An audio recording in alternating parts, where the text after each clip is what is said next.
there is always the financier by the way of China. I think that may just play up. But, without making light of the situation, Professor Swaran Singh, a conversation and as a meme that I'm looking at on social media is that, does Pakistan really have that much oil? If it does, it's news to even Pakistanis for that matter. But I have to ask you, this isn't the first time. If you are looking into the geopolitical, shake-up with how Pakistan is now having some sudden found interest in US, or rather US is having some interest in Pakistan. This geopolitics shift is not new. Every time and again, we have seen, Pakistan, in fact, being a close ally of the US in the past. But I think what's more harmful or hurtful to a lot of diplomats, to a lot of people looking at this scenario unfolding, is how Pakistan is being used as a bait by US President, continuously trying to taunt India in a way, saying India may soon end up buying oil from Pakistan.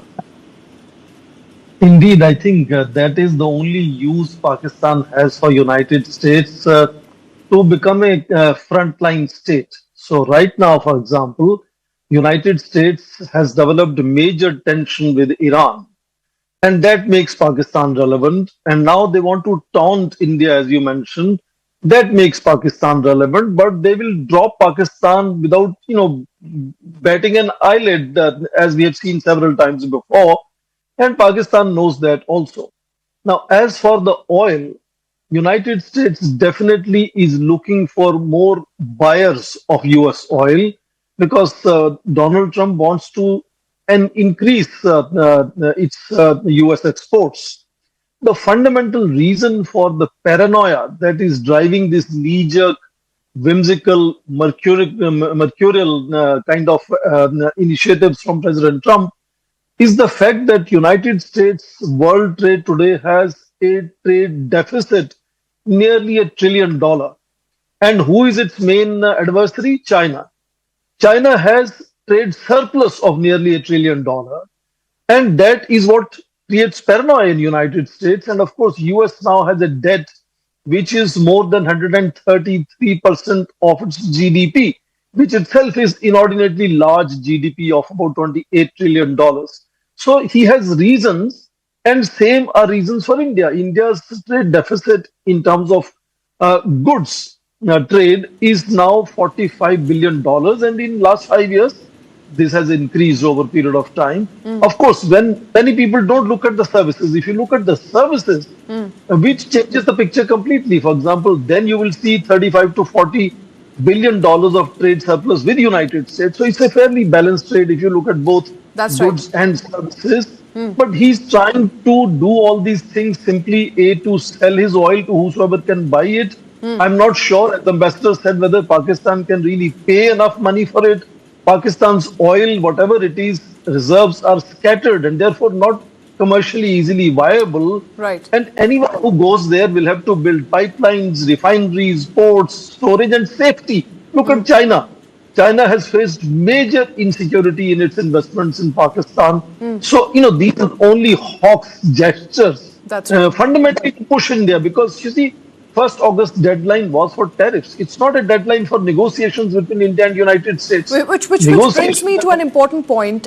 The negotiations, as we both all know now, Ambassador, to hear that Trump and many people in his government said that US negotiators are frustrated. I believe, if anything, Indian negotiators would be frustrated at this point in time. If there are only 2 points of contention and they're important to the Indian government, they're important to India's farm sector, then and they are non-negotiable. So perhaps US should have buckled by now, because from all the conversations that we saw happening between the delegations, it appeared that India is ready to budge everywhere else. And Trump also said that India is very willing to open up most of its sectors. So if there are only 2 sectors which India is not ready to budge for its own internal reasons, then perhaps there should have been made an exception. But I think what came as the worst sort of surprise, Professor Swaran Singh, was a penalty for buying Russian oil and Russian military equipment. Now, the penalty, we don't know the number yet. That number hasn't been discussed, hasn't been arrived at, I'm given to understand.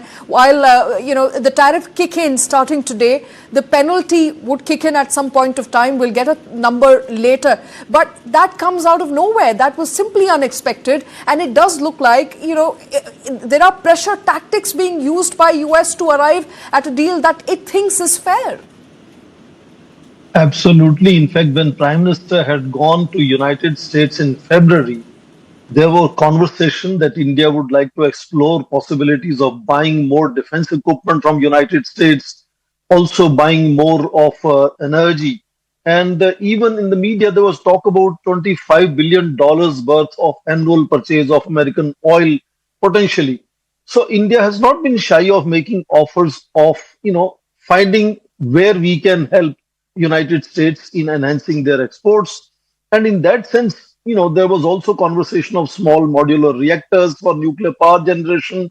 So there are constantly from February, if you notice, from the time budget was presented and Harley-Davidson tariffs were being brought down, India has made constantly piecemeal gestures of concessions, including even in agriculture. India doesn't produce too much of soybean, for example, and United States is a major exporter. And India is willing to enhance the import of soybean, for example. Right. But as Minister has clarified again and again, now in Parliament as well, that India's micro, small and medium industries, labor-intensive sectors are not where India can go beyond a point to make concessions. And I always remind sort of few of yours, look at the 2018 RCEP, Regional Comprehensive Economic Partnership, that India engaged in serious discussions to make Asia's world's largest free trade area of 16 nations. But India had to walk out of it in last hour because India could not really make concessions or compromises on labor-intensive sectors. Right. So in this case, particularly agriculture and dairy, but even others, pharmaceuticals even, there are sectors where India has made gestures and offers. And in that sense, I think counter offers have to come from United States as well. It can't be one-sided. Now, as Ambassador will vouch, diplomacy and negotiations are all about finding a golden mean that serves interest of both sides. Right. Now, it's not the give and take approach that President Trump has. He only wants to take and not give anything in that return. And that is where I think it is not a matter of whether Indian side is frustrated or American side is frustrated.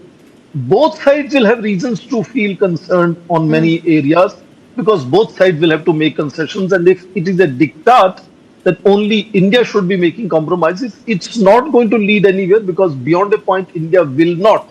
I'm not saying India shall not. India will not be able to make concessions beyond a point. And United States fully understands that. I think this is only pressure tactics. And they know that negotiations are going to continue in coming weeks. Even these tariffs are going to start from 7th of August. So we might see several tweets every morning coming from President Trump, and maybe changing language even in next 7 days when these tariffs have to actually hit the ground. There is no clarity as to how they are going to be implementing these. It's a blanket 30%, 25%, how they are going to be deciding which sectors and how much. And in that sense, if that clarity doesn't come in, there is already paranoia. There are estimates that India's exports to United States to come down from 87%, $87 billion to $66 billion, about one-third reduction.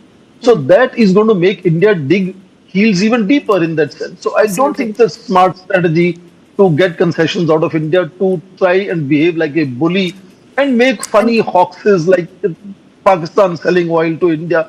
That's a story because Pakistan, just like India, imports about 85% of its own oil for consumption at home.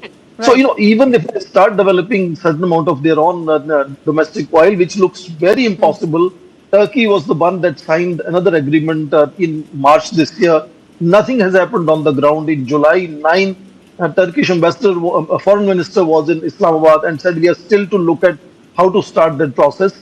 Right. No country so far, not even China, which is investing about $20 billion, promising $60 billion under CPEC, even they have not thought of oil and gas in Pakistan. They go for Myanmar in that case. So clearly an attempt there to irk India, and India is irked for that matter. Extremely mature. I think everybody in Indian diplomacy, in the governance in India, as well as the common people, we all realize this is extremely childlike to go out on record to say things without attribution, absolutely factually incorrect, to make light of very serious situation. I think that's as volatile as it can get. And for somebody to be sitting in the chair of President of the United States, to be acting like a petulant child, I think it's not serving the United States very well at this point. But before I let you go, I also have to ask you, Professor Swaran Singh, I think it's also time for India to relook at the partners it can potentially make for its exporters, because the export market will likely suffer, and that volume has to go out. It has to be sold to somebody. What are the chances, what are the potential partnerships that India can carve out in absence of a better India-US deal?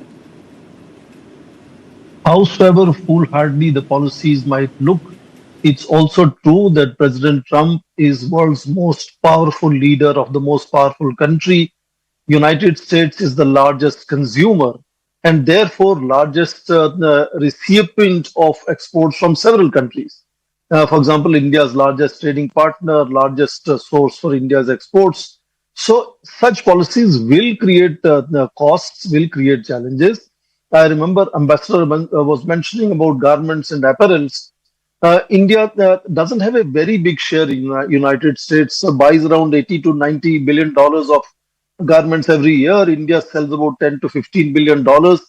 On the other hand, European Union collectively buys about double, 200 plus billion dollars of garments and apparels.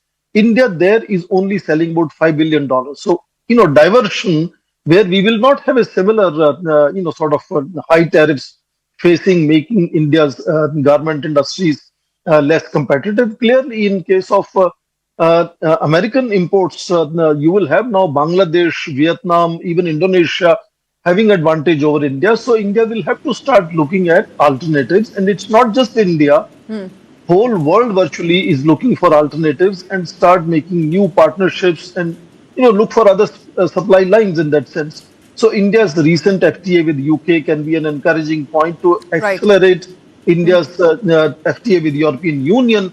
Also Japan, Australia, Canada, even China. We have a large trade with China, but India's exports there are very low. Would be another destination to go.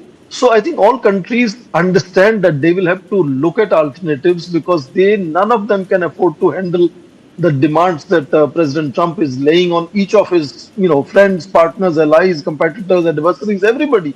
Same language, same deadlines, same diktats. So it has rattled everybody, but nobody wants to confront him because he's most powerful leader of most powerful country. And in that sense, they will find ways and means, and I'm sure India will find ways and means. India can focus on domestic, for example, market as well. And India can focus on Make in India. For that matter, Professor, our domestic market, at least our stock markets, have already, exonerated India's position. They've already given a thumbs up to India's mature response. It does look like it's not many people, at least the investors in India, are not very rattled with what could happen by the way of that 25% tariff. But I've completely run out of time on the show. Thank you very much for joining us, Professor Swaran Singh, Ambassador.